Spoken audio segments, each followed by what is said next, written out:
Hello students, welcome back. આજના આ લેક્ચરની અંદર આપણે ચેપ્ટર નંબર 2 જૈવિક વર્ગીકરણ એટલે કે બાયોલોજિકલ ક્લાસિફિકેશન સ્ટાર્ટ કરીશું. હવે સૌથી પહેલાં જે જૈવિક વર્ગીકરણ જે છે આનો મતલબ શું છે? તો જૈવિક એટલે કે સજીવો અને વર્ગીકરણ એટલે કે તેમને એક ચોક્કસ જૂથમાં મૂકવા. એટલે આપણે અત્યારે જે ભણીએ છીએ કે આને આપણે સિંહ છે તો એને આપણે પ્રાણી ગણીએ છીએ, મશરૂમ છે તો તેને ફૂગ ગણીએ છીએ.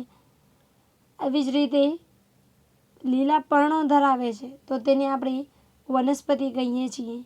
તો આ બધું જે આપણે સજીવોને ઓળખીએ છીએ તો તેમને ચોક્કસ નામ આપ્યું છે અને એ પ્રમાણે આપણે સજીવો જે છે તેમને તેમના ચોક્કસ ગુણધર્મોને આધારે તેમને આપણે એક સમૂહમાં મૂકીએ છીએ.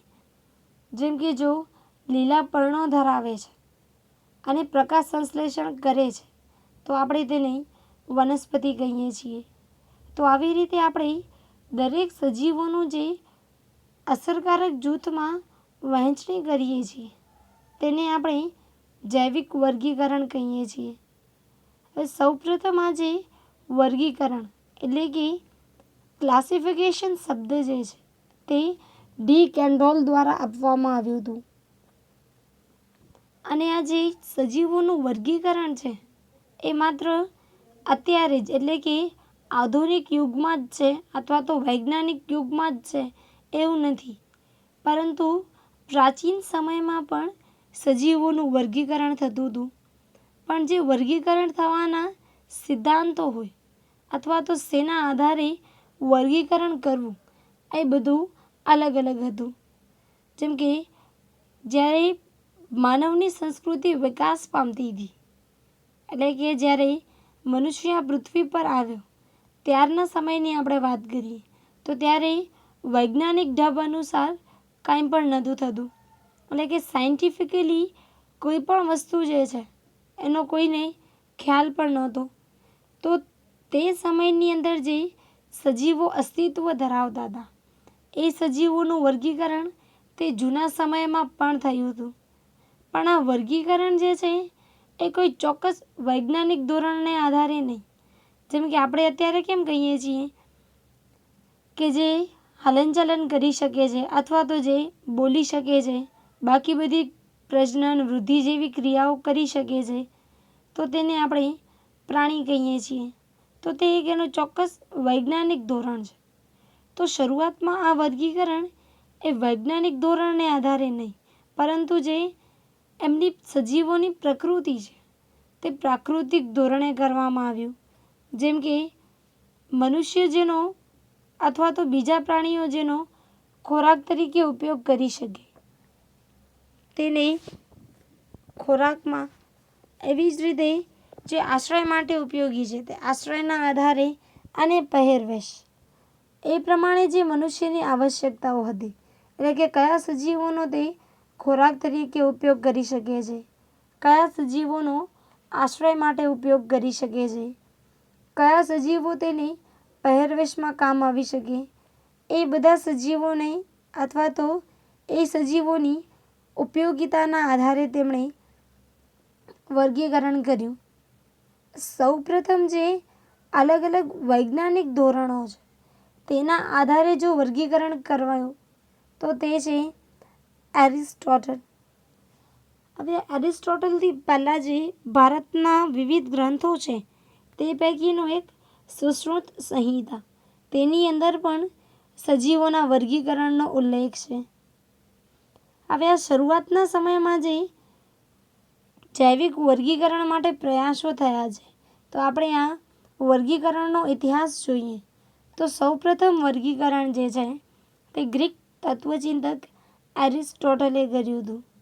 અને આ એરિસ્ટોટલ જે છે તેમણે માત્ર વનસ્પતિઓ જે છે તેમની બાહ્યાકાર વિદ્યા કેવી છે એટલે કે તે બહારથી કેવા દેખાય છે એ પ્રમાણે એરિસ્ટોટલે તેમને 3 ભાગની અંદર વિભાજિત કર્યા.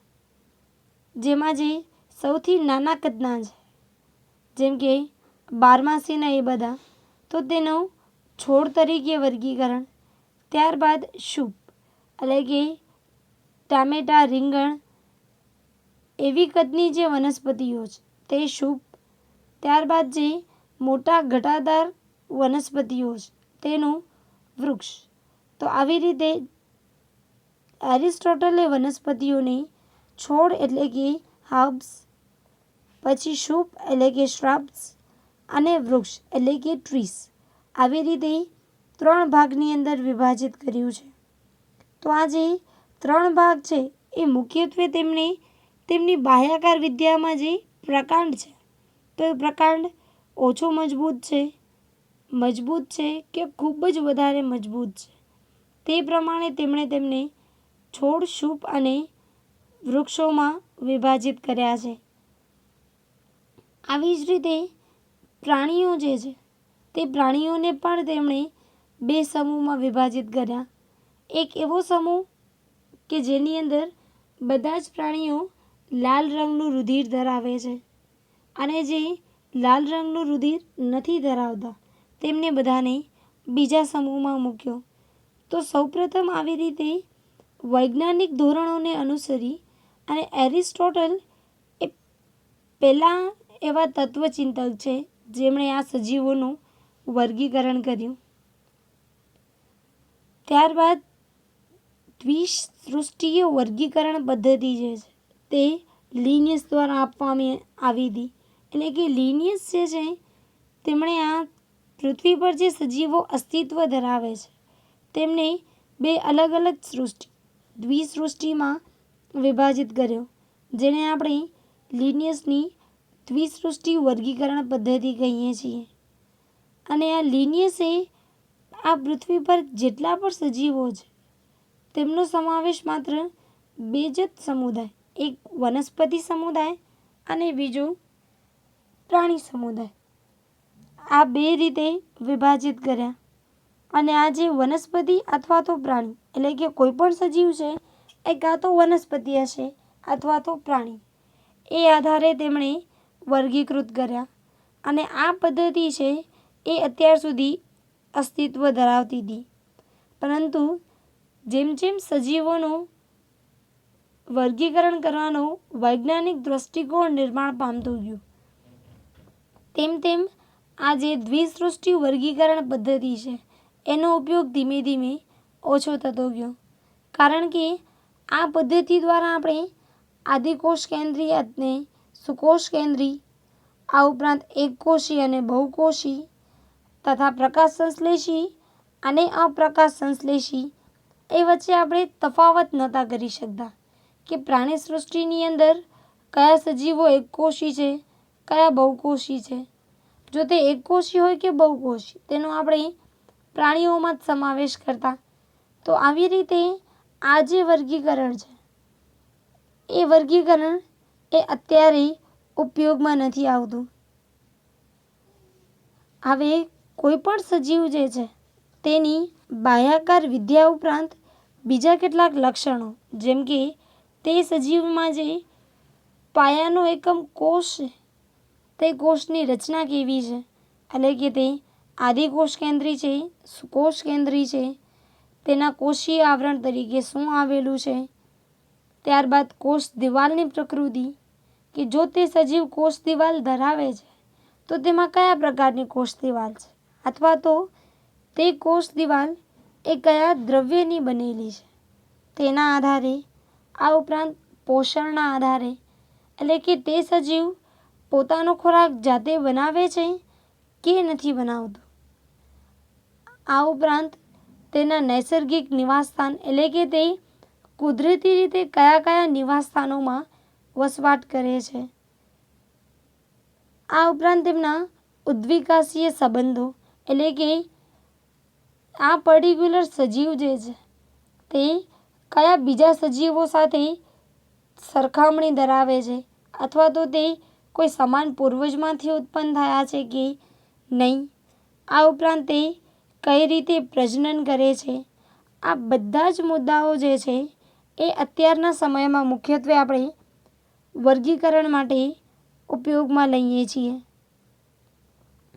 તો જેમ જેમ ટાઈમ જતો ગયો તેમ તેમ અલગ અલગ વૈજ્ઞાનિકો જે છે તેમણે વ્યવસ્થિત વર્ગીકરણ કરવાનું સ્ટાર્ટ કર્યું અને આ પ્રમાણે આર.એચ. વ્હિટેકર નામના વૈજ્ઞાનિકે આ પૃથ્વી પર જે સજીવો અસ્તિત્વ ધરાવે છે તેમને 5 સૃષ્ટિની અંદર વિભાજિત કર્યા અને આને આપણે 5 સૃષ્ટિ વર્ગીકરણ પદ્ધતિ તરીકે ઓળખીએ છીએ, જે આર.એચ. વ્હિટેકર દ્વારા આપવામાં આવી છે.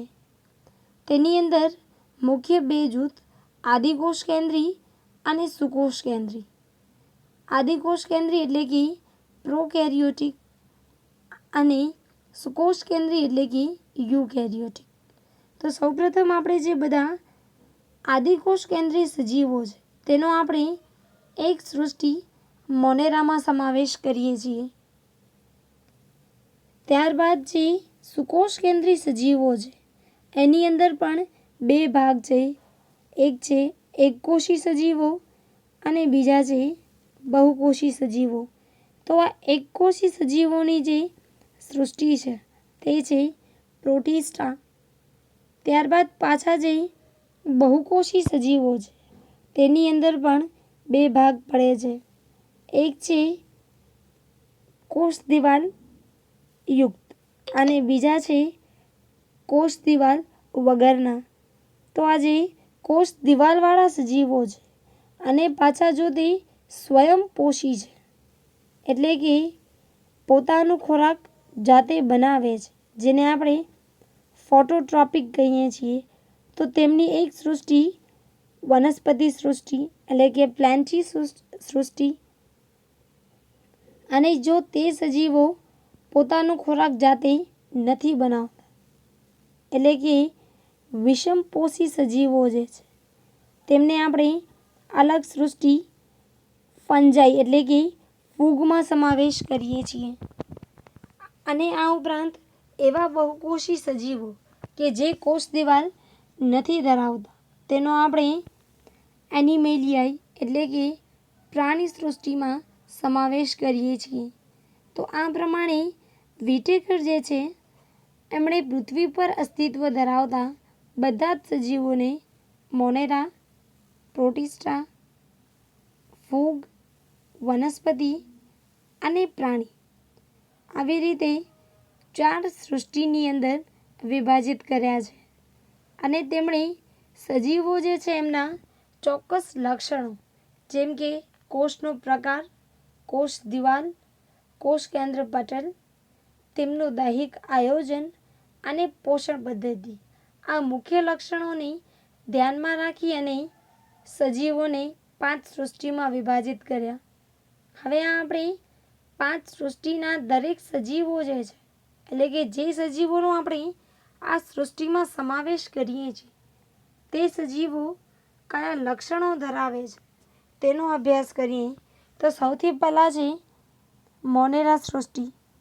તો આ મોનેરા સૃષ્ટિ જે છે તેની અંદર આપણે મુખ્યત્વે કોષ પ્રકારની વાત કરીએ તો આ મોનેરા સૃષ્ટિના દરેકે દરેક સભ્ય જે છે એ આદિકોષ કેન્દ્રી છે.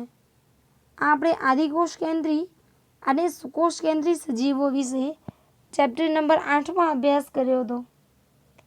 છતાં અહીંયા ટૂંકમાં કે જે સજીવો સુવિકસિત કોષ કેન્દ્ર નથી ધરાવતા તેને આપણે આદિકોષ કેન્દ્રી અને જે સજીવો સુવિકસિત કોષ કેન્દ્ર ધરાવે છે તેને આપણે સુકોષ કેન્દ્રી કહીએ છીએ. તો આજે મોનેરા સૃષ્ટિના સભ્યો છે તે આદિકોષ કેન્દ્રી કોષ ધરાવતા સજીવો છે. આ ઉપરાંત તેમાં કોષ દિવાલ પણ હાજર હોય છે અને આમની જે કોષ દિવાલ છે એ અહીંયા ખાસ યાદ રાખજો કે સેલ્યુલોસ વિહીન છે. એટલે કે મોનેરા સૃષ્ટિના જે સભ્યો છે તેની કોષ દિવાલ એ માત્ર વિવિધ પ્રકારની પોલિસેકેરાઇડ્સ અને એમિનો એસિડ આ બંનેની બનેલી મુખ્ય રચના છે. આ ઉપરાંત આ સજીવોમાં કોષ કેન્દ્ર પટલ એ ગેરહાજર હોય છે એટલે જ તેની અંદર સુવિકસિત કોષ કેન્દ્ર નથી. ત્યારબાદ તે કોષીય પ્રકારનું દૈહિક આયોજન ધરાવે છે એટલે કે તેની અંદર પેશી અંગો એવી કોઈ પણ રચના જોવા નથી મળતી. આની અંદર બધા જ કાર્યો જે છે એ કોષ દ્વારા થાય છે, એટલે તેમનું દૈહિક આયોજન જે છે એ કોષીય છે. હવે પોષણ પદ્ધતિ જોઈએ તો આમાંથી કેટલાક સજીવો એ સ્વયંપોષી છે અને કેટલાક સજીવો એ વિષમપોષી છે. તો સ્વયંપોષી એટલે કે પોતાનો ખોરાક જાતે જ બનાવે. જો કોઈ સજીવો એ ડાયરેક્ટ રસાયણોનો ઉપયોગ કરી અને પોતાનો ખોરાક બનાવે છે તો આપણે તેને રસાયણ સંશ્લેષી કહીએ છીએ. અને જો સૂર્યપ્રકાશનો ઉપયોગ કરી અને પોતાનો ખોરાક બનાવે તો આપણે તેને પ્રકાશ સંશ્લેષી કહીએ છીએ. હવે અહીંયા વિષમપોષી સજીવ એટલે કે જે બીજા સજીવોમાંથી પોષણ મેળવે, તો તેમાંથી કેટલાક મૃતોપજીવી હોય છે, એટલે કે જે મૃત પામેલા સજીવોમાંથી પોષણ મેળવે, અને કેટલાક પરોપજીવી હોય છે, એટલે કે તે બીજા કોઈ સજીવના શરીરની અંદર અથવા તો બહાર રહી અને તે સજીવમાંથી પોષણ મેળવે. તો આ બધા મોનેરા સૃષ્ટિના લક્ષણો. ત્યારબાદ બીજી સૃષ્ટિ છે પ્રોટિસ્ટા. તો પ્રોટિસ્ટાની અંદર જે પણ સજીવોનો આપણે સમાવેશ કરીએ છીએ તે બધા જ સુકોષ કેન્દ્રી છે, એટલે કે તેની અંદર સુવિકસિત કોષ કેન્દ્ર હાજર હોય છે. આ ઉપરાંત પ્રોટિસ્ટા સમુદાયના કેટલાક સભ્યોની અંદર કોષ દિવાલ હાજર હોય છે અને કેટલાક સજીવોમાં ગેરહાજર હોય છે. અને પ્રોટિસ્ટા સમુદાયના દરેકે દરેક સભ્યમાં કોષ કેન્દ્ર પટલ એ હાજર હોય છે, કારણ કે આ કોષ કેન્દ્ર પટલના કારણે જ કોષ કેન્દ્રનું નિર્માણ થાય છે અને આ સજીવ એ સુકોષ કેન્દ્રી બને છે. અને મોનેરા સૃષ્ટિની જેમ જ પ્રોટિસ્ટા સૃષ્ટિના જે સભ્યો છે એ યા તો સ્વયંપોષી હોય છે અથવા તો વિષમપોષી. ત્યારબાદ ત્રીજી સૃષ્ટિ છે ફૂગ. તો આ ફૂગ સૃષ્ટિના દરેકે દરેક સભ્ય એ સુકોષ કેન્દ્રી છે, કારણ કે તેનામાં કોષ કેન્દ્ર પટલ પણ હાજર છે અને તેની અંદર કોષ દિવાલ જે હોય છે એ પણ હાજર છે, પણ તે સેલ્યુલોઝ વિહીન હોય છે. અને ફૂગની જે મુખ્યત્વે કોષ દિવાલ છે એ મુખ્યત્વે કાઇટિનની બનેલી હોય છે. તો અહીંયા આ વસ્તુ યાદ રાખજો કે ફૂગની કોષ દિવાલમાં સેલ્યુલોઝ ગેરહાજર હોય છે અને તેની કોષ દિવાલ એ કાઇટિન નામના દ્રવ્યની બનેલી હોય છે. હવે ફૂગ જે છે એ બધા બહુકોષી સજીવો છે, એટલે કે એક કરતાં વધારે કોષો ધરાવે છે અને કેટલાક સજીવોમાં પેશીઓ પણ જોવા મળે છે, એટલે કે તેમનું આયોજન એ બહુકોષીય અથવા તો શિથિલ પેશી સ્તરનું હોય છે. અને આ સૃષ્ટિના દરેકે દરેક સભ્ય એ માત્ર અને માત્ર વિષમપોષી પોષણ પદ્ધતિ ધરાવે છે, એટલે કે તે અન્ય સજીવોમાંથી પોતાનું પોષણ મેળવે છે. અને એ અન્ય સજીવ એ જો મૃત હોય તો તેને આપણે મૃતોપજીવી પોષણ પદ્ધતિ, અને જો જીવંત છે અને તેની અંદર અથવા તો બહાર રહી અને તેમાંથી પોષણ મેળવે તો તેને આપણે પરોપજીવી પોષણ પદ્ધતિ કહીએ છીએ.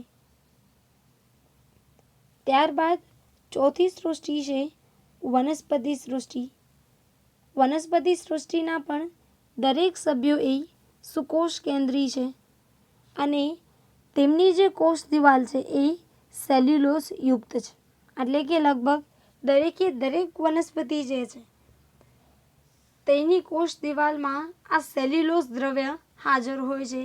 તે સિવાયના અન્ય બીજા ઘણા બધા દ્રવ્યો હાજર હોઈ શકે છે, પરંતુ સેલ્યુલોઝ એ દરેકે દરેક વનસ્પતિમાં હાજર હોય છે. અને જો તે આપણે આગળ જોયું કે સુકોષ કેન્દ્રી છે તો તેનામાં કોષ કેન્દ્ર પટલ પણ હાજર હોય છે. અને વનસ્પતિ છે એનામાં પેશી અને અંગ સુધીનું આયોજન જોવા મળે છે.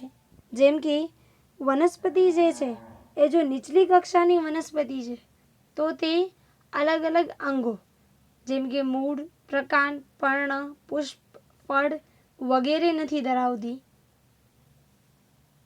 અને કેટલીક વનસ્પતિ જે છે એ આ બધા અંગો ધરાવે છે. અને આ દરેકે દરેક વનસ્પતિ છે એનામાં આપણને ખબર છે કે બે પેશીઓ જલવાહક અને અન્નવાહક એ હાજર હોય છે. તો આવી રીતે આ વનસ્પતિઓ એ પેશી અથવા અંગ સુધીનું દૈહિક આયોજન ધરાવે છે. ત્યારબાદ તેની પોષણ પદ્ધતિની આપણે વાત કરીએ તો વનસ્પતિ સૃષ્ટિના દરેકે દરેક સભ્ય એ સ્વયંપોષી છે, કારણ કે તે પ્રકાશ સંશ્લેષણની ક્રિયા દ્વારા પોતાનો ખોરાક જાતે જ બનાવી શકે છે. હવે ત્યારબાદ પાંચમી સૃષ્ટિ છે પ્રાણી સૃષ્ટિ. તો પ્રાણી સૃષ્ટિના પણ દરેકે દરેક સભ્ય એ સુકોષ કેન્દ્રી છે અને તેમાં કોષ કેન્દ્ર પટલ પણ હાજર છે. અને દરેકે દરેક પ્રાણી કોષ એ કોષ દિવાલ વિહીન છે. મનુષ્યના કોષમાં પણ કોષ દિવાલ ગેરહાજર છે, કારણ કે તેનો સમાવેશ પણ પ્રાણી સૃષ્ટિમાં થાય છે. તો પ્રાણી સૃષ્ટિના દરેક સભ્યોમાં કોષ દિવાલ જે છે તેનો અભાવ હોય છે. હવે આ પ્રાણી સૃષ્ટિમાં કેટલાક સભ્યો એ પેશી સ્તરીય આયોજન ધરાવે છે, કેટલાક અંગ સ્તરીય અને કેટલાક અંગતંત્ર સ્તરીય. જેમ કે હાઇડ્રા જેવા જે પ્રાણીઓ છે તે પેશી સ્તરીય આયોજન ધરાવે છે અને મનુષ્ય જેવા જે પ્રાણીઓ છે તે અંગતંત્ર સ્તરીય આયોજન ધરાવે છે. અને આ પ્રાણી સૃષ્ટિના દરેકે દરેક સભ્ય એ વિષમપોષી છે, એટલે કે તે અન્ય સજીવોમાંથી પોષણ મેળવે છે. અને આ પોષણ પદ્ધતિ પ્રાણીસમ એટલે કે પ્રાણીઓનો પણ ખોરાક તરીકે ઉપયોગ કરી શકે અથવા તો મૃતોપજીવી પ્રકારની પણ હોઈ શકે, એટલે કે મૃત પામેલા સજીવોમાંથી પોતાનું પોષણ મેળવી શકે. તો આ ચેપ્ટરની અંદર આપણે મોનેરા, પ્રોટિસ્ટા અને ફૂગ આ ત્રણ સૃષ્ટિનો ડિટેલમાં અભ્યાસ કરીશું. ત્યારબાદ ચોથી સૃષ્ટિ જે છે વનસ્પતિ સૃષ્ટિ એ આપણો ચેપ્ટર નંબર 3 છે અને પ્રાણી સૃષ્ટિ એ ચેપ્ટર નંબર 4. તો આની અંદર આપણે આ પાંચે પાંચ સૃષ્ટિનો ડિટેલમાં અભ્યાસ કરીશું. તો આ વિટેકરની 5 સૃષ્ટિય વર્ગીકરણ પદ્ધતિ. તો આજના આ લેક્ચર માટે આટલું જ. નેક્સ્ટ લેક્ચરની અંદર આપણે ત્રિક્ષેત્રીય વર્ગીકરણ અને મોનેરા સૃષ્ટિનો અભ્યાસ કરીશું. આ આજનું તમારું હોમવર્ક